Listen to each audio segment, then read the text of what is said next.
Nosotros funcionamos muchas veces como una especie de detectores. Buscamos como señales de alerta temprana para tratar de saber hacia dónde va. Y tenemos todo un mundo hablando hoy de otras cuestiones. Tenemos un mundo hablando de los aranceles, en países como la Argentina, hablando de la foto de Milei, que no fue, en Europa preocupados por el avance de otros grupos políticos, sumados a la cuestión de Ucrania, más sumado a a las propias miserias de sus clases políticas. China viendo cómo va a responder a Estados Unidos, y cada uno está en lo suyo. Y eso nos ha hecho que no prestemos mucha atención a los movimientos que había internos en Estados Unidos, ¿no?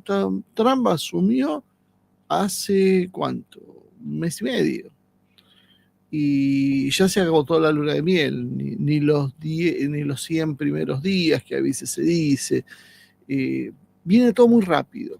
Y muy rápido porque se están pegando muy duro de ambos lados, ¿no? Porque la medida de los aranceles de Trump, que acá muchos todavía siguen sin entender, algunos parece que van comprendiendo a qué apunta, pero todavía muchos siguen viéndolo desde la lógica del libre comercio y diciendo es una locura lo que hace Trump, ¿cómo se le ocurre hacer eso?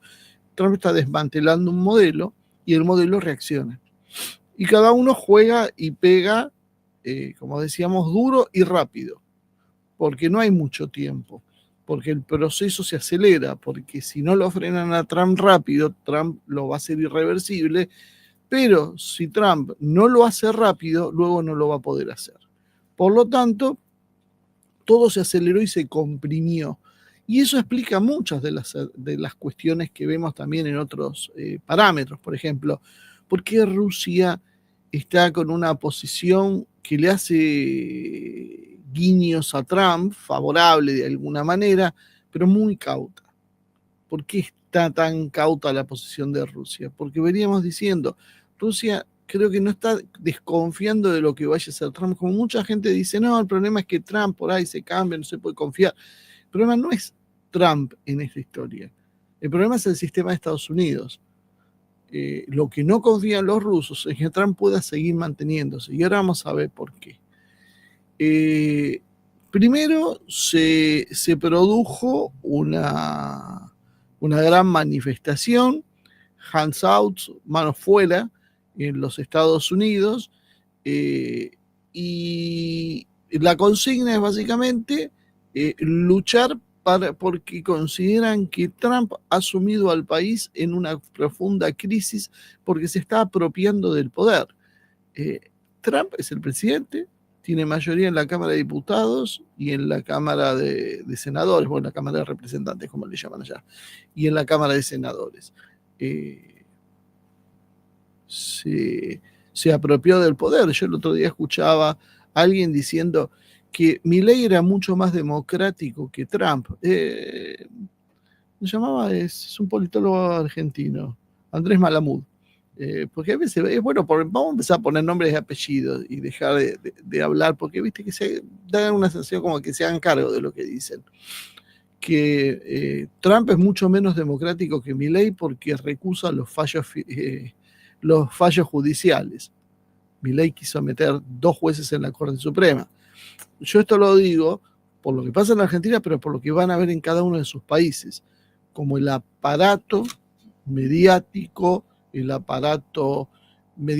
montado en las estructuras académicas bajo control del modelo global, se pone en marcha en una posición hasta llegar a situaciones tan absurdas como afirmar que es menos democrático que alguien porque no acepta fallos de jueces menores, mientras que el otro te mete 2 jueces en la Corte Suprema, que había 3, y eso parece ser más democrático. Bueno, evidentemente hay una intención.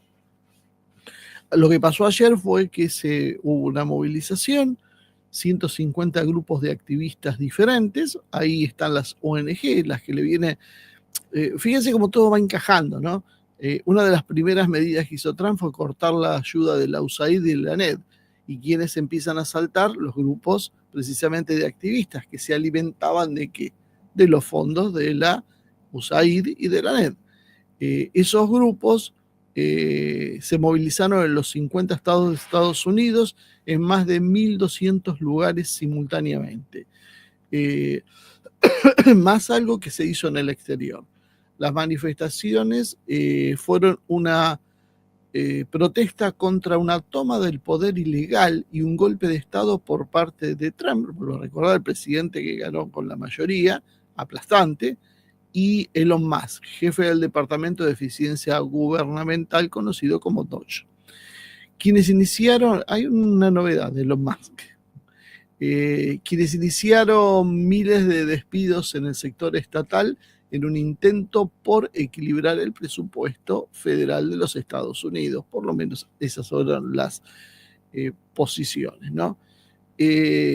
Paralelamente, un congresista demócrata que se llama Al Green prometió iniciar un proceso de impeachment contra el presidente de Estados Unidos en los próximos 30 días. La declaración fue hecha en un mitin en la capital y allí se congregaron, bueno, muchas cientos, miles de personas insatisfechas con las políticas actuales. The Hill, el medio, señaló que las palabras de Green se han convertido en una especie de grito de batalla para la oposición que busca desafiar la autoridad del líder republicano. Necesitamos un Senado que condene esta vez. Sé que Trump es un Goliat, controla el ejército a través de sus generales, dirige el Departamento de Justicia y domina el Partido Republicano.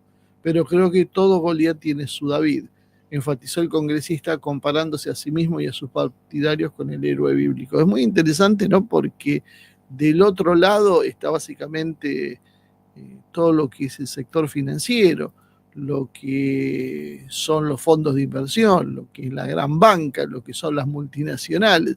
Curioso David, el que señala Green, ¿no? Porque parecería que es un David con esteroides. Trump ya sufrió 2 intentos de impeachment, uno siendo presidente y otro porque ya se había ido, que fue una cosa muy curiosa que pasó, ¿no? Simplemente las 2 veces terminó cayéndose porque, bueno, no tenían mayorías en el Senado y no lo pudieron concretar. Hoy Green fue orador, esto lo dijo en un meeting que si esto hubiese pasado en un país como la Argentina o tal vez como España, que un opositor diga eso en un acto de las dimensiones en los 50 estados, en todos los rincones del país, seguramente se hubiese hablado de un intento de golpe, porque nosotros acá por lo menos hemos mandado a hacer cualquier cosa que ponga en duda que el presidente votado cumpla los 4 años, haga lo que haga, porque miren que hemos tenido presidentes que merecen la destitución, ¿no? Y tenemos desde gente con problemas mentales hasta otros que hacen abusos sexuales, tenemos para todos los colores y sin embargo todo es golpista porque hay que respetar ante todo la democracia. En este caso, a los 2 meses de gobierno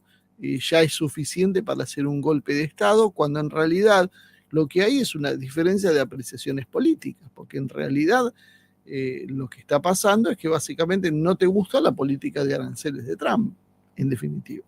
Eso es lo que hizo estallar toda esta historia, ¿no? Está bien, las críticas son más grandes. Se juntaron, decían las crónicas, activistas laborales, que es extraño, ¿no? Porque los activistas laborales, si yo viviera en Estados Unidos, estaría contento, porque lo que están haciendo es trayendo o intentando traer industrias y no hacerte competir con China o con otros países que producen mejor, más eficientemente y más barato, ¿no? Es raro que precisamente desde los activismos laborales pase esto. Defensores de los derechos civiles y grupos minoritarios omnipresentes en todas estas políticas, que criticaban a Trump por los aranceles de importación. Yo no sé si se recuerdan muchos países en la historia donde las poblaciones hayan salido por los derechos de aranceles, sobre todo porque se graban bienes que vienen del extranjero. Más bien a veces se puede llegar a producir una manifestación por lo contrario, porque se bajan y se dice, bueno, van a destruir nuestra industria. Pero por lo contrario es insólito. Por recortar programas sociales, bueno, eso sí, pero habría que ver cuáles son el tipo de controles sociales y por endurecer los controles de las migraciones. Esto sería polémico, porque precisamente los líderes laborales que menciona la nota deberían estar en contra de que migren trabajadores extranjeros porque compiten con los trabajadores locales y caen las condiciones laborales. Pero bueno, parece que esto no funciona con esa lógica. Y bueno, dentro de este marco, el anuncio de un impeachment, bueno, básicamente es un punto importante en la escalada que se vienen dando, ¿no? Desde que llegó Trump parece que las cosas se han venido poniendo bastante duras y la iniciativa de Green, el diputado se percibe como un intento de los demócratas de aprovechar la protesta pública para debilitar la posición del presidente. Esto es bastante evidente, ¿no? Se cree que, por supuesto, no hay ninguna posibilidad de que hoy este impeachment pueda prosperar. Básicamente, aún si en la Cámara de Representantes podían llegar a aprobarlo por algún voto que consigan, en el Senado directamente esto caducaría, ¿no? Pero lo que se está intentando es esto transformarlo en una herramienta política que movilice a la oposición para las elecciones del año próximo, del 2026. La administración de Trump está en silencio, aunque alrededor de Trump se habla de otra casa de brujas. Pero acá es donde empiezan las cosas raras, porque hasta ahora esto era predecible, tiene que ver más con las simpatías políticas que otra cosa, ¿no? Pero en este momento aparece en Estados Unidos un funcionario, o no funcionario en realidad, un asesor de Trump que se llama Elon Musk, que fue blanco de muchas de las críticas en esta protesta. O sea, mucha gente iba con los carteles en contra de Musk. Pero que él es el que conduce el Departamento de Eficiencia Gubernamental. Básicamente es el que está haciendo los recortes, que a diferencia de la motosierra de Milei, yo diría más que tiene que ver con un bisturí, no porque los cortes sean chicos, sino porque son precisos en las áreas que están golpeando. Hay objetivos muy claros que está golpeando Trump, que tienen que ver con objetivos políticos. Precisamente la cuestión de los organismos de derechos humanos, los organismos que tienen que ver con la defensa de los derechos de las minorías y demás, que acá causan mucha irritación, bueno, en Estados Unidos son los que está desfinanciando Trump. Y bueno, esto por supuesto ha producido una reacción de esa militancia. Pero lo raro fue que que Elon Musk, que era parte de esta historia, haya hecho unas declaraciones ahora rechazando los aranceles comerciales que impuso Trump. Funcionario, y muchos decían mano derecha de Trump, termina por rechazar las políticas de Trump. Elon Musk habló en el Congreso de la Liga en Italia, y esto fue lo sorprendente. Dijo, espero que se pueda llegar a un acuerdo que permita a Europa y a Estados Unidos pasar a una situación de aranceles cero.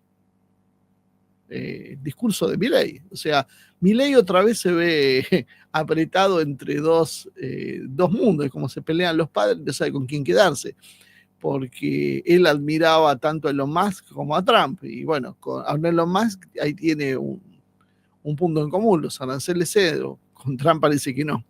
En mi opinión, este es el escenario ideal, dijo Elon Musk, crear una zona de libre comercio entre Estados Unidos y Europa, que es lo opuesto a lo que está haciendo Trump. Que Trump golpea para negociar, estamos de acuerdo que golpea para negociar, no necesariamente estos aranceles van a ser los que definitivamente van a quedar, y tal vez los saque a cambio de algún tipo de concesión que esté buscando. Eso está bien, eso lo entendemos. Lo que no se entiende es lo de la zona de libre comercio. Creo que esto es las antípodas del pensamiento que hasta ahora ha manifestado Trump. Y fue más allá y se pronunció a favor de la libre circulación de empleo entre la libre circulación de capitales y empleo entre ambas zonas. Obviamente lo que Trump está explícitamente combatiendo. Dijo que había transmitido esas mismas recomendaciones al presidente en un giro sorprendente que contrasta con las políticas comerciales de la Casa Blanca de la llegada de Trump. Y esto cae ¿cuándo? En el momento de mayor descontento de Estados Unidos, cuando se está lanzando desde el Partido Demócrata el choque frontal contra Trump, aprovechando la situación de los aranceles que han empujado los precios para arriba, dado que, bueno, como en todas partes del mundo, los formadores de precios van acomodando a las expectativas. Si van a entrar los productos con aranceles, pasan dos cosas. Se aceleran las compras para que entren antes de los aranceles y de paso se les van poniendo los precios nuevos para que después no haya problemas a la hora de reponer o para ganar más. La declaración de Musk produjo ya molestias. Todavía no oficialmente, pero fuentes cercanas a Trump dicen que, hablando desde los de récord, desde que el presidente estaba absolutamente sorprendido por el giro que había dado Elon Musk, porque su programa se basa en la protección del mercado interno mediante aranceles, y eso sabía que podía generar divisiones, pero bueno, no con Musk. Al mismo tiempo, la Unión Europea recibió la iniciativa de Musk con cauto optimismo, según dicen, y el representante el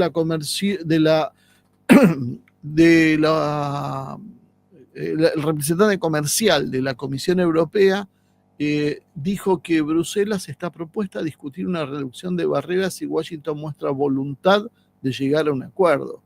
Fíjense cómo invirtieron la situación y ahora parece que Trump debería estar en una posición débil. O sea, como que desde la Unión Europea le dicen, vamos a ver si realmente tenés voluntad, tal vez nos sentemos a hablar.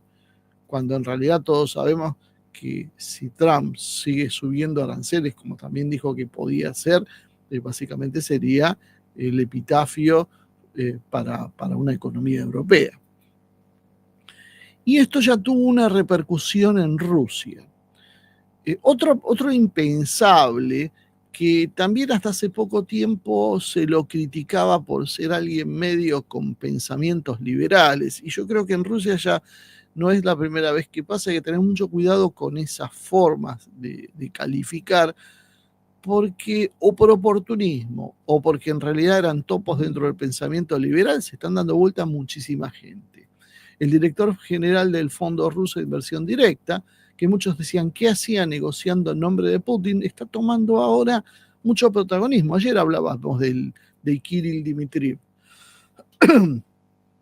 Y él dijo que, le llamaba la atención el inusualmente alto nivel de organización de los eventos hands-off, mano fuera, lo que sucedió en Estados Unidos. Según el enviado de Trump para las del enviado de Putin para las negociaciones con Estados Unidos por la cuestión de Ucrania y aledaños, dijo que llamaba la atención la coordinación precisa y la escala de estas manifestaciones que sugieren el posible uso de tecnologías previamente empleadas para desestabilizar la situación política en el exterior. Dmitriev sugirió que el Estado profundo estadounidense puede haber adaptado esos métodos para uso interno, lo que plantea preguntas sobre los motivos ocultos detrás del movimiento de protesta de tan gran escala. Dmitry enfatizó que la estructura de las protestas, desde el trabajo coordinado de los organizadores hasta la amplia cobertura mediática, recuerda a los escenarios típicos de las revoluciones de color, que en el pasado fueron asociadas con los intentos de cambio de regímenes en Europa del Este y en Oriente Medio. Se preguntó entonces si la élite estadounidense estaba probando estas herramientas en su propio suelo para básicamente sofocar o redirigir la creciente ira pública.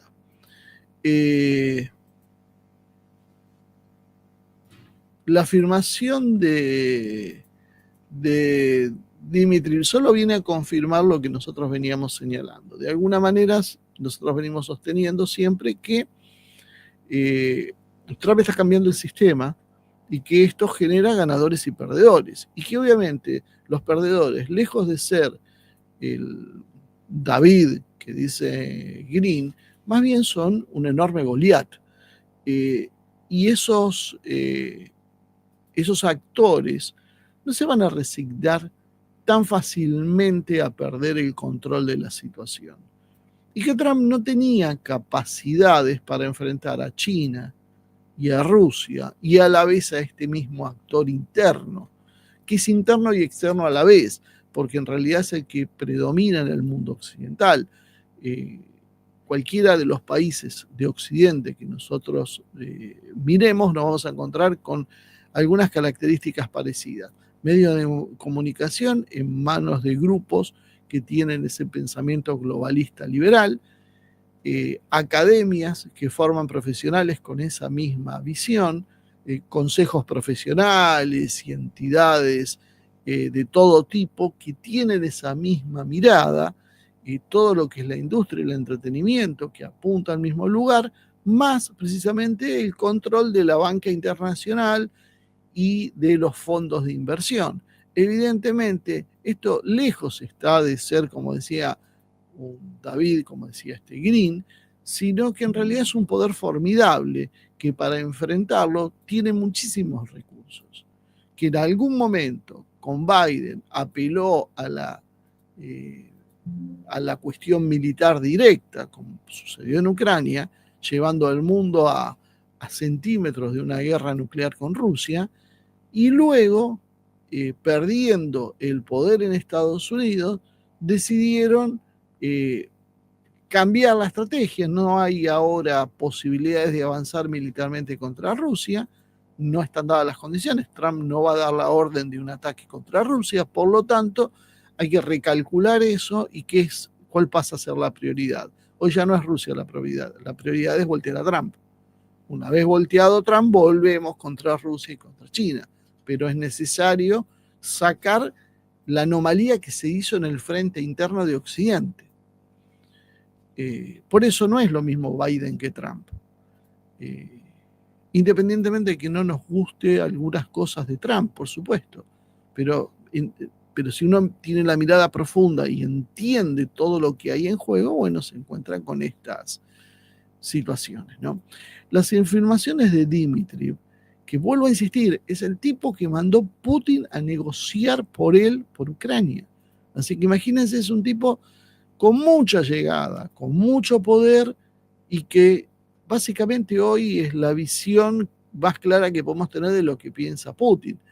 Y Putin está preocupado, por lo visto, por lo que está pasando en Estados Unidos, porque los rusos ya están viendo las señales. No soy el único loco que ve las señales. Y de hecho lo hacen decir por alguien de la talla de Dmitry. ¿Qué es lo que dice Dmitry importante? ¿Y por qué deberíamos interesarnos en esto? Sobre todo si nos interesan los asuntos internacionales que luego van a golpear localmente. Bueno, primero, porque menciona un alto nivel de organización, una coordinación mediática eficaz, una movilización simultánea en múltiples ciudades y estados, una consigna única, hands off, que es clara, unificada, específica, una rápida difusión de mensajes a través de las redes sociales. Todo esto lo que genera es un patrón de lo que es una revolución de color. La revolución de color, ¿cómo se gestaba? De esta manera, exactamente con este tipo de acciones. Y sobre esto cae la postura crítica novedosa de Elon Musk, que Elon Musk, en el medio de esta situación, todavía está por desconectar Starlink. Si tanto quería la paz, como decía Trump, podía haber dado ese paso. ¿Por qué Elon Musk nunca terminó de desconectar Starlink? Esta idea de justo de Musk ahora salir a hablar de los aranceles también alimenta la percepción de una división dentro de la élite económica que apoya a Trump. O sea, la élite estadounidense está dividida en dos grupos y en el grupo de Trump acaba de surgir un problema, que es Elon Musk. Y esto va a alimentar las ideas de Bannon, que hace rato que decía que había que sacar al transhumanista Elon Musk de ese entorno, porque la visión de Elon Musk no era compatible con la que tenía el movimiento de Trump y Bannon original. Y vaya uno a saber qué cálculos políticos hizo Trump que lo llevó a Elon Musk ahí. Esa división de la élite lo que puede facilitar o impulsar dinámicas propias de una revolución de color. Ese es el problema de todo esto. ¿Cómo debería evolucionar una revolución de color en Estados Unidos? Bueno, muy en términos generales, debería primero construir una narrativa unificada, con una problemática central definida, que puede ser la injusticia social, el deterioro económico y las limitaciones de las libertades, cosa que ya están haciendo. Una campaña mediática constante, redes sociales, medios mainstream alternativos, todo alineado con esta posición política. Eso ya lo estamos viendo. Organización de protestas masivas y coordinadas. Como sucedió con Black Lives Matter, ya empiezan a aparecer en las grandes ciudades de Estados Unidos, Nueva York, Los Ángeles, Chicago, Miami, Washington. Uso efectivo de plataformas digitales, Telegram, Twitter, Instagram, TikTok, para coordinar y viralizar mensajes. Por eso estaba esta polémica con Signal y por eso Rusia considera esencial Telegram y China TikTok, y por eso Trump quiere negociar inclusive los aranceles con China, pero parte de esa negociación que es la cuestión de TikTok, porque todos saben que son armas decisivas para llegar a las masas. ¿Qué más? Un apoyo dividido, una élite fragmentada, donde sectores económicos y políticos estén en posiciones divergentes que apoyen abiertamente las protestas o las usen como una herramienta de presión política. La posición de Musk en esta cuestión, bueno, es un golpe duro en realidad para Trump, ¿no? Y preanuncia más problemas con el sector tecnológico, que parece que lo estaba intentando controlar. Pero imagínense, si ya veíamos algunas señales de algunos popes tecnológicos que se acercaban y reconsideraban las políticas, como sucedió con Zuckerberg, a partir de esto van a entrar dudas. Y si había alguno que estaba dudando, va a esperar o se va a reafirmar en sus posiciones. Por ejemplo, Google sigue, si uno vemos lo que hace YouTube, es más, de hecho, no solo sigue, está empezando a endurecer nuevamente sus políticas de comunidad. A nosotros nos han bajado ya esta semana 3 o 4 programas, precisamente porque viola los contenidos de las políticas comunitarias. Entonces, ahí también hay otro germen que empieza a verse. Después, generar una crisis institucional y mediática, donde los medios tienen que hacer una cobertura intensa destacando enfrentamientos, abusos policiales, respuestas violentas del Estado para generar indignación nacional e internacional. Esos son los próximos pasos que vamos a ir viendo probablemente, y amplificación deliberada de imágenes impactantes o controversiales. Esto es lo que se aplicó en otros lados y esto es lo que vamos a ver si se aplica en Estados Unidos, pero parecería que parecen las primeras señales de que a esto es lo que va a Estados Unidos y muy rápido. Exigencia de reformas o cambios radicales. Bueno, voltearlo a Trump, imagínense. Movimiento civil o político que canalicen protestas exigiendo reformas específicas, cambios de liderazgo, retiro de medidas económicas, políticas de transparencia. Exactamente es lo que estamos viendo hoy. Convocatoria a nuevas elecciones, renuncias en masa de figuras claves o debilitamiento interno del partido gobernante. Ahí entra el juego de Elon Musk. Intención o aprovechamiento de potencias extranjeras también puede pasar. Claro, esto lo hacía Estados Unidos en el resto, entonces intervenía en general algunas potencias europeas, Francia, Alemania, el Reino Unido y los Estados Unidos para alimentar estas protestas. Bueno, hoy es en Estados Unidos. No me extrañaría que estas protestas las alimente el Reino Unido. Seguramente los servicios británicos están atrás de esto, eso lo sabe Trump, lo cual debería aumentar la tensión con el Reino Unido entre el gobierno de Trump y el de Steinmeier.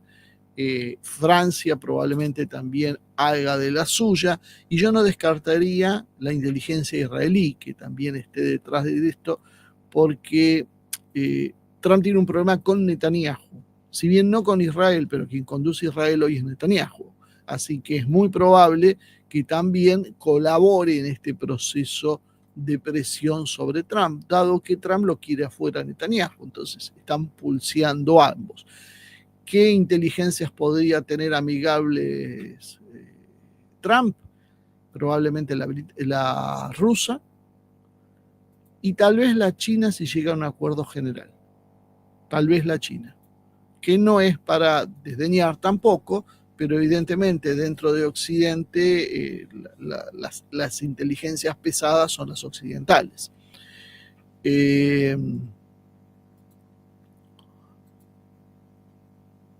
Las entidades externas que puedan también tratar de intervenir internamente en los Estados Unidos para debilitar la posición del gobierno. Bueno, ahí sí hay manifiestamente la acción europea, sobre todo a través de fundaciones y organizaciones, todas estas organizaciones de derechos humanos. Bueno, todo esto es lo que el sorismo por George Soros, es lo que va a empezar a movilizar. En la elección anterior de Trump, fíjense que Trump ni siquiera había llegado al poder y ya se le había organizado una caravana de migrantes y una serie de movimientos, y después pasó movimientos de tensión con Black Lives Matter. Bueno, esto probablemente lo veamos, pero vuelvo a insistir con este concepto, con esteroides, porque en ese momento Trump todavía era mucho más tibio de lo que es hoy. Hoy es a todo o nada, por lo tanto la acción del globalismo también va a ser a todo o nada. Y ya para ir redondeando esta exposición matutino por lo menos para el horario argentino, podríamos preguntarnos si esto está realmente ocurriendo en Estados Unidos, es imaginación nuestra. Hay muchas de estas situaciones cuyas características coinciden con el escenario actual en los Estados Unidos. Por supuesto, Estados Unidos tiene particularidades que dificultan la operación, que no es lo mismo que desestabilizar Georgia o desestabilizar Ucrania para hacer el Euromaidán. En Estados Unidos las instituciones todavía son bastante más sólidas y resistentes de lo que eran sus equivalentes en los países árabes o de Europa Oriental. Y aunque están debilitadas y divididas, todavía tienen cierta cuota de legitimidad y capacidad de respuesta. Hay más pluralidad mediática porque hay muchos medios alternativos con mucha llegada que escapan al control de los medios mainstream y de las propias redes sociales, que utilizan las mismas plataformas pero con un mensaje diferente. pese a las persecuciones y las políticas que como hablamos de la comunidad y toda esta historia, han permeado estas otras redes, entonces la lucha ideológica todavía se está dando. Lo que sí es muy claro que Estados Unidos tiene una gran polarización social. Estados Unidos está muy dividido internamente, no se subsanó este problema. Trump llega básicamente con el voto de la mitad del país y el país está partido. Y está partido regionalmente. Hay sectores, las grandes ciudades, que votan y piensan de una manera y hay otros sectores, el interior de Estados Unidos, que vota y piensa de otra.